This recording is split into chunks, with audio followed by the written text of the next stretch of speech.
Alright, today we're going to be taking a look at the Mörk Borg GM screen. Yep, today we are taking a look at the GM screen. I have not looked at this, except for this back right here, just kind of peruse, but we're going to break down what this is all about. Awesome. Hey there, it's DM Zoth.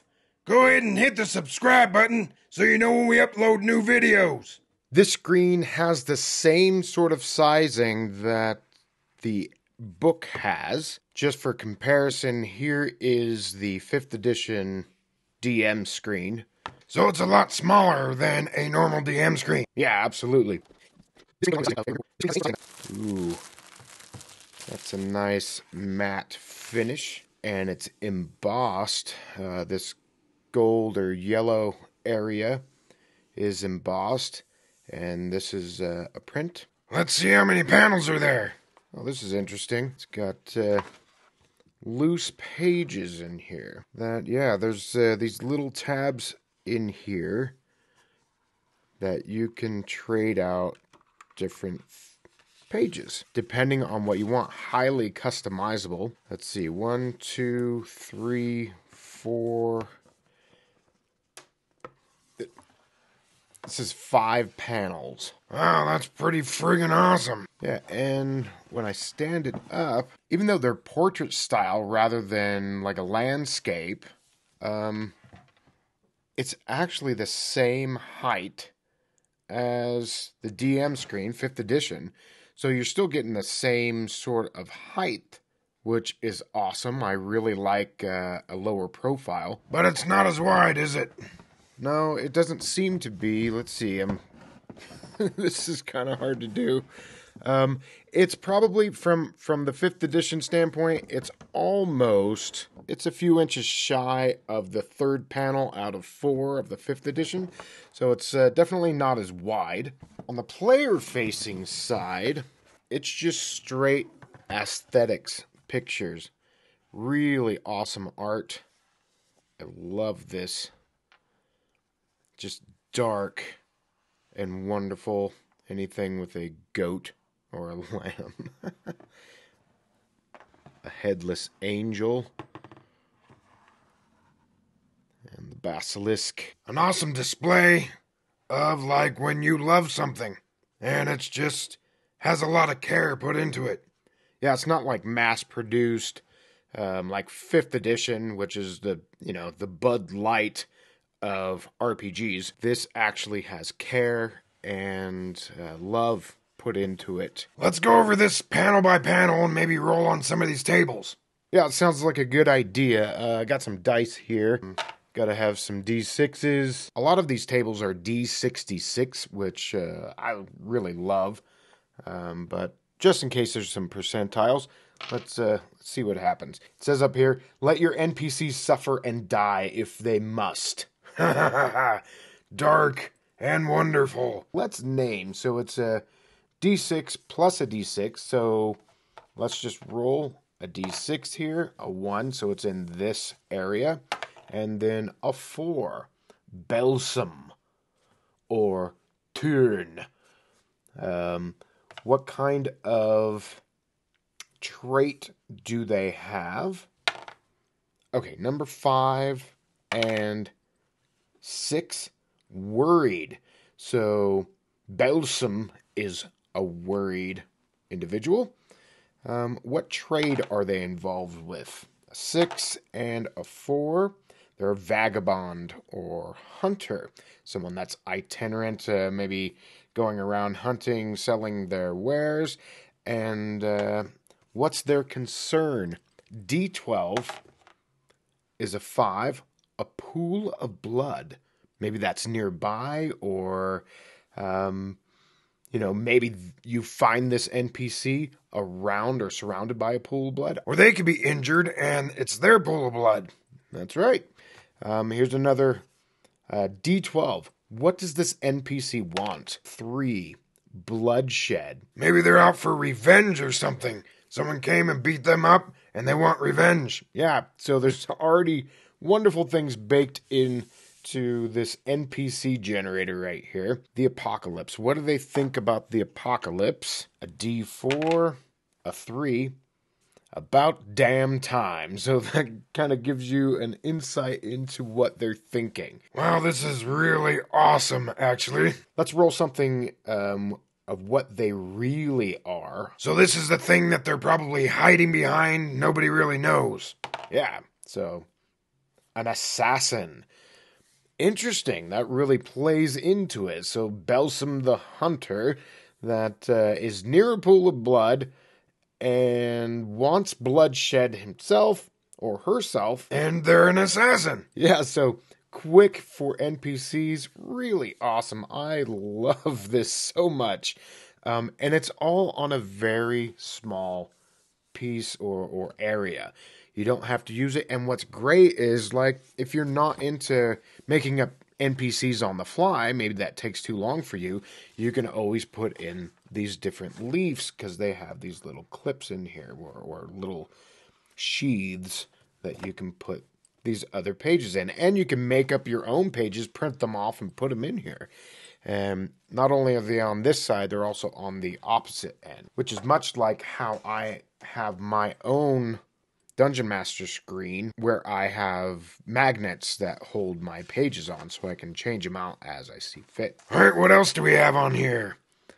Looks like stores might be understocked. Some will try to scam the PCs, is what it says up here. Yep, right here. Prices may vary. Everything from a backpack to chalk, a ladder, lantern oil. And some weapons with their damage value. Yeah, so battle axes, sling, a sword, and what they are, how much they cost. And everything within Mörk Borg is done in silver pieces, which I love, as opposed to gold pieces. It just kind of goes with that dark atmosphere as far as I'm concerned, with like silver being something that you would use against undead and unsavory creatures and monsters. And even in Underworld, where the vampires wanted all the silver from those that mined around the area. Yeah, I really love that aesthetic. And so silver is becoming more and more a default monetary value in my personal homebrew games. Difficulty ratings, incredibly simple, all the way up to almost impossible. Yeah, and it's got the reaction roll, 2d6. A 7 is indifferent. Morale, 2d6. If greater than the creature's morale, roll a d6. Resting, you catch a breath, d4 hit points back. A night's sleep, d6 hit points back. Infection, so everything's like right here at your fingertips. Tells you how to do combat, which they call violence. And who goes first, roll a d6. Enemies go first on a 1 through 3, PCs 4 through 6. PCs go first. All right, where does it hurt? According to the violence, reroll, ignore, or make shit up. Ha ha, love it. Let's see, 13, lucky 13. Side. It hurts in the side. So it's just basically hit locations, chest, solar plexus, shin bone, foot, teeth, throat. I love that this all right in one area. So this is like a quick reference for things that are that you're fighting against. So like if you need to make up something on the fly, sword fodder. Yeah, someone that's underpaid, tired guard. He's got 5 hit points, morale is 7, and what kind of armor and what weapon. Yeah, a worthy foe has 8 hit points, 8 morale, thick-skinned, and a bite. And then the big bad anti-arcane Lich Queen with 24 hit points. Morale is negated. They're going to fight if they want to or leave if they want to. They have an occult strike, D8. All right, you can roll randomly for the unclean powers that some of these big bads or worthy foes might have. A random. A 10, death. All creatures within 30 feet lose total of 4d10 hit points. Wow, that's a lot for this game. Awesome. All right, so the last panel here, items and trinkets. So these are great things, like if you need something on the fly, quick, maybe there's a dead body that you come upon. What do they have on them? A 74, and that is a ball and chain. and a foot. So maybe the ball and chain. Someone gnawed their foot off. I love these descriptions because they add so much. The story is already baked in. Yeah, a ball and chain and a foot. I mean, you could go anywhere with that. All right, so let's roll on the weather. What's happening here? A 12. Grave-like cold. Ooh, I really love that description. It's great that you don't have to search for the description. It's already there. Some of these, black as night, dead quiet, crackling frost, hammering rain. Having the adjective in there is really awesome instead of it just raining or whatever. I can see how that could get routine after a while. Yeah, but at least gives you a really great foundation to start with. True, very true. All right, so there's these extra leaves right here that, again, on this last panel, you can put either one side or the other. So it's giving you so many awesome options. Let's look at this one right here on traps. You triggered the trap by...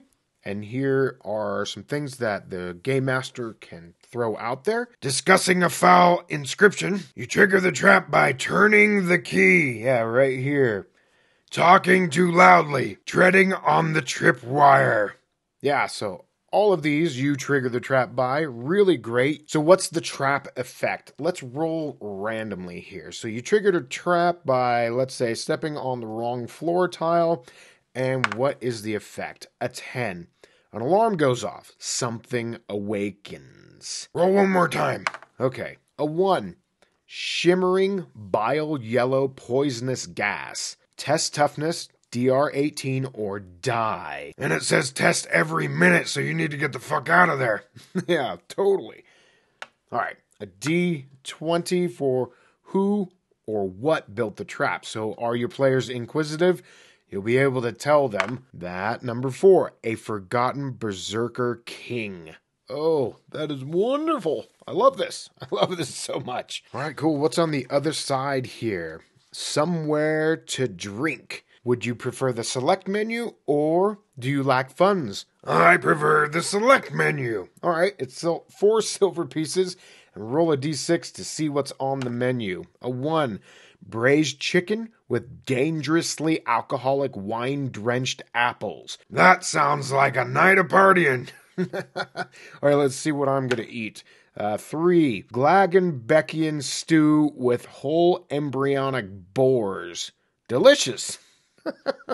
I don't know if I want to eat that. Yeah, but that's what's on the menu, fucker. Yes. All right, let's see if we lack some funds. What would you have? A 4. Gloomberry mix. Toughness DR12 to avoid explosive diarrhea. Oh, talk about intestinal distress. Yeah, that doesn't sound fun at all.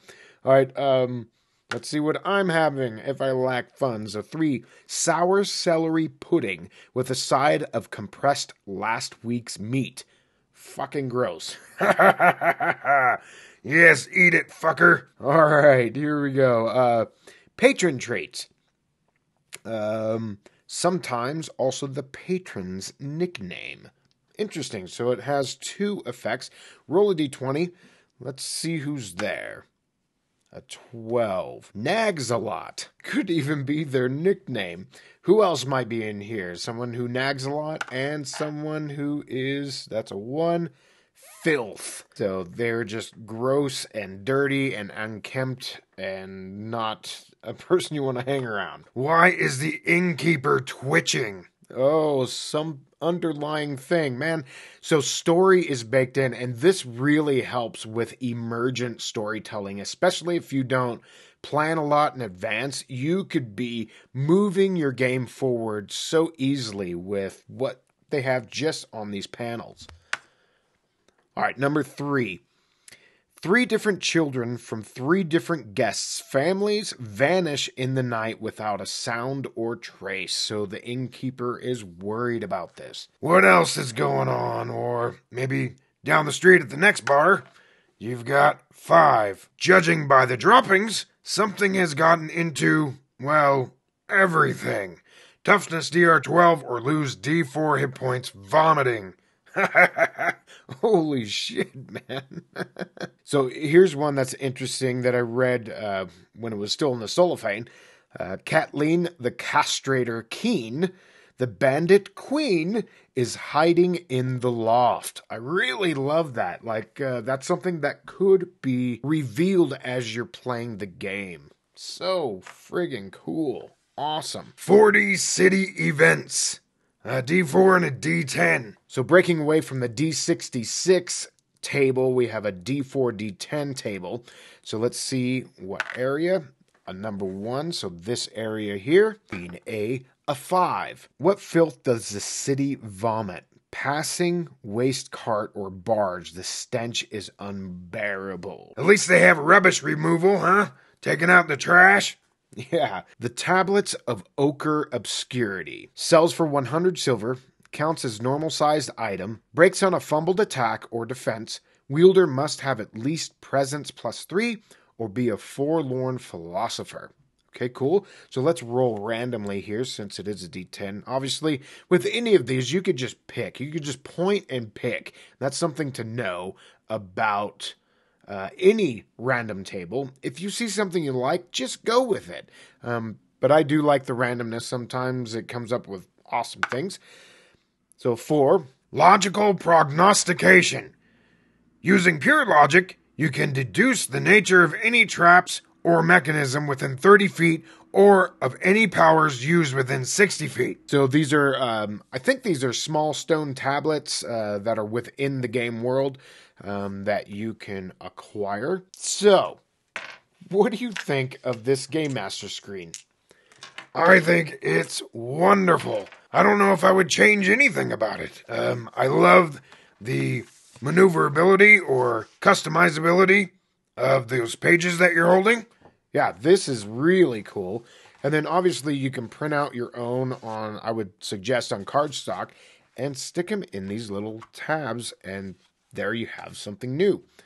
And easy enough to pop out because there's only a tab here and a tab down here. Do you have any cons? I do have one con. Now, I love the black and yellow. But what I've found is that sometimes I could get confused because I like, if you know my Dungeon Master screen that I've made myself, I am kind of color-coded. It's a muted color, but I have green in here, a blue, like a reddish, and it really helps to split it up for me. So if there is a critique, and this would be my only critique of this, is that these panels are not different colors. Like maybe you would have the majority of them yellow, like maybe the sides and the middle, and then maybe this is mostly black with yellow, or the pink. I really love the pink that they used in Mörk Borg. So maybe one of these panels was pink. I don't know. But in the long run, this is still, as long as you know where you're looking, you're going to get used to this very fast. It's not a major critique, but it is a critique. If there has to be one. And there doesn't have to be one, does there? No, there doesn't. I'm so glad that I got this. There's a specific way that it folds, so I don't want to mess it up. So there it is. And that's how it stores. And if there is another critique, is that, now that I'm looking at it, is that this does not wrap around, or it's maybe one more panel, and you would have been able to flip this over on top, and then you would have had the outside cover to protect it. This having the page here is a little bit, could get a little wonky on your bookshelf, especially since this is open, even though it's a feature for ease of changing out. I think if I would have had one more panel, this would have been a 6 stars out of 5. Yeah, absolutely. I can see where that could be a problem. But other than that, this is an amazing Game Master screen. Absolutely. So maybe in the future, if they added just one more panel, and then added more of these leaflets so that you could customize even further, but just so that would flip over and protect the inside. All right, everyone. Thanks for dropping by Agranak Studios, and we'll see you on the next one. Cheers. All right, do this and do that and do this and do that. And watch this video.